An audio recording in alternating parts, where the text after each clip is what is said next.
There is a moment every soldier hopes never comes. Not the firefight, not the ambush, not even death.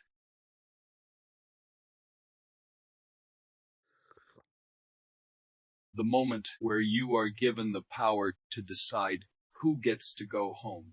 Captain Daniel Hayes had 60 seconds.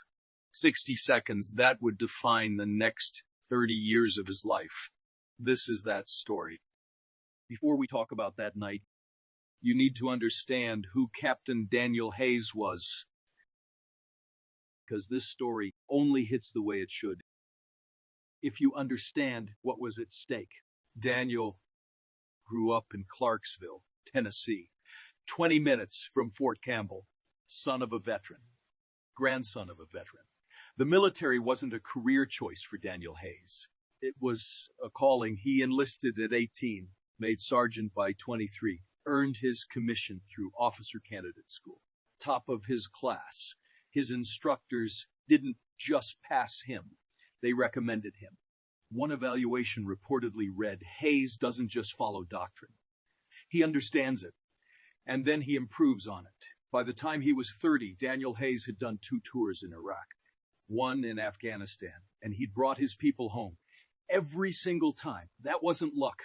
That was leadership. The soldiers under his command didn't just respect him. They believed in him.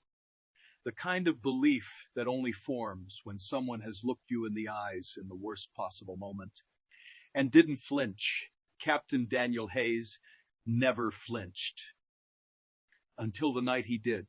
The mission was called Operation Dusk Shepherd, a convoy escort through a stretch of road in a contested region of eastern Afghanistan, a road that had been used successfully 3 times before.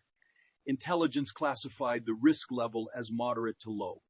That classification would later be reviewed. The objective was simple on paper. Transport a high-value cargo convoy from forward operating base girl to a coalition outpost 40 kilometers. Estimated travel time, under 2 hours. Estimated threat manageable. Hayes reviewed the intel the night before, cross-checked it, asked questions. He requested aerial drone support for the entire route. His request was partially approved. Drone coverage for the first 20 kilometers. After that, they'd be on their own. He briefed his team at midnight. 14 soldiers, 2 vehicle commanders, 1 medic. His second-in-command asked the question everyone was thinking.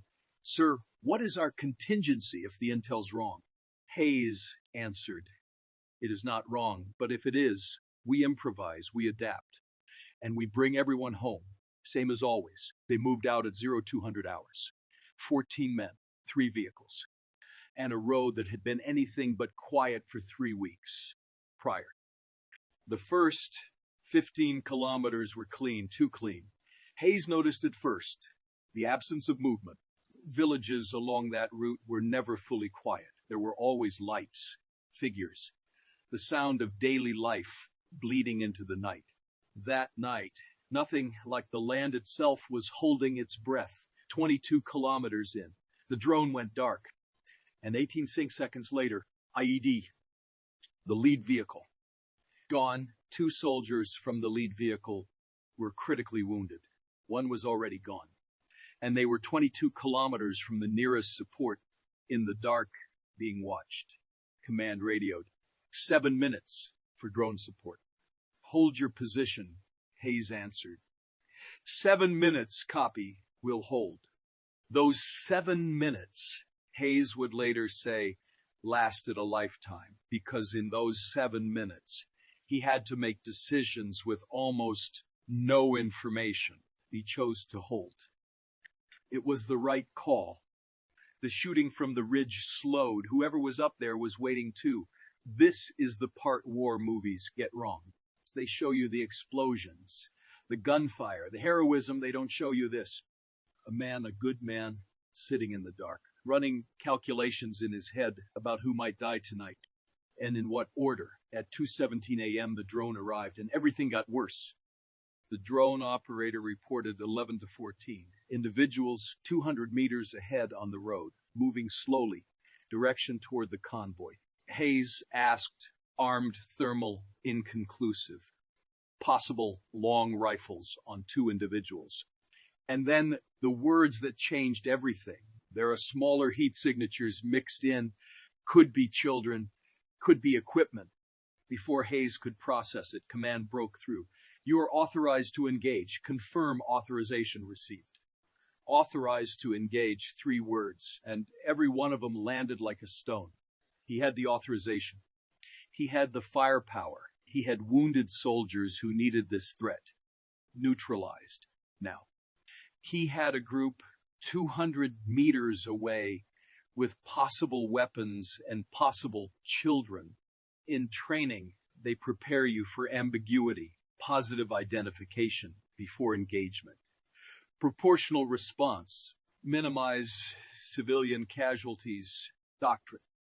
But doctrine is written in offices, not on roads in the dark at 02:17 a.m.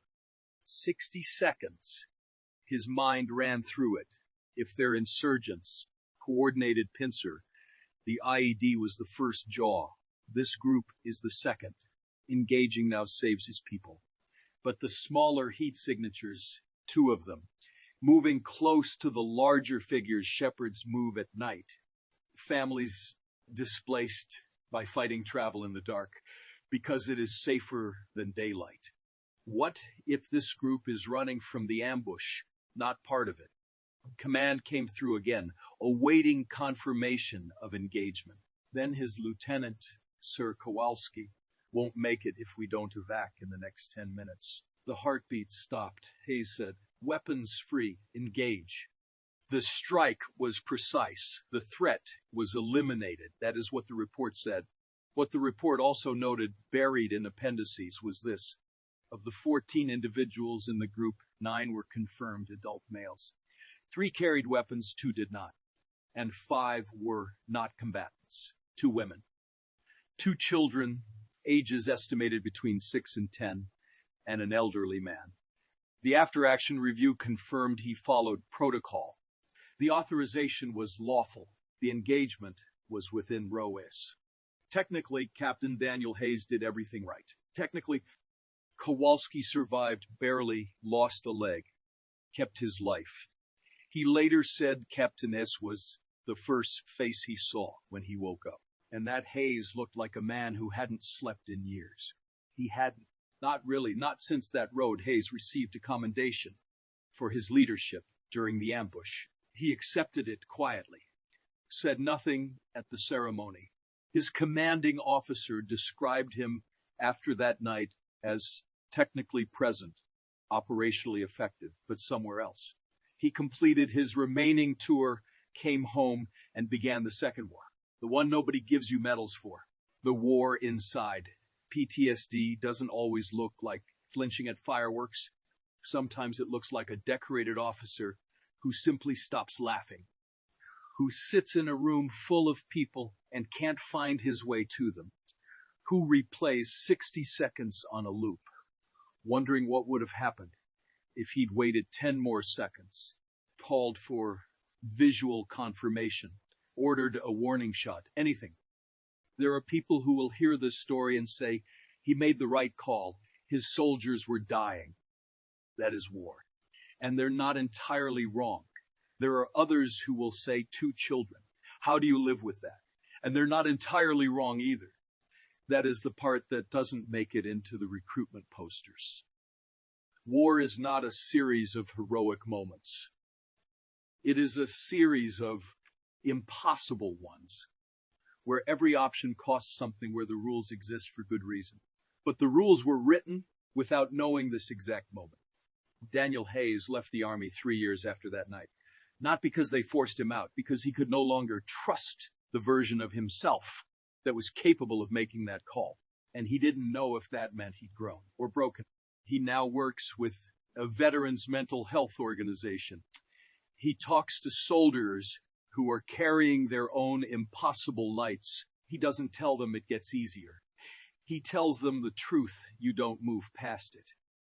You learn to carry it differently. War doesn't just test your courage. It doesn't just test your training, your discipline, your loyalty. It tests the thing that cannot be trained, the thing no doctrine covers, your humanity. And the cruelest truth of combat, the truth that people like Daniel Hayes carry long after the guns go quiet, is this: the right decision and the good decision are not always the same thing.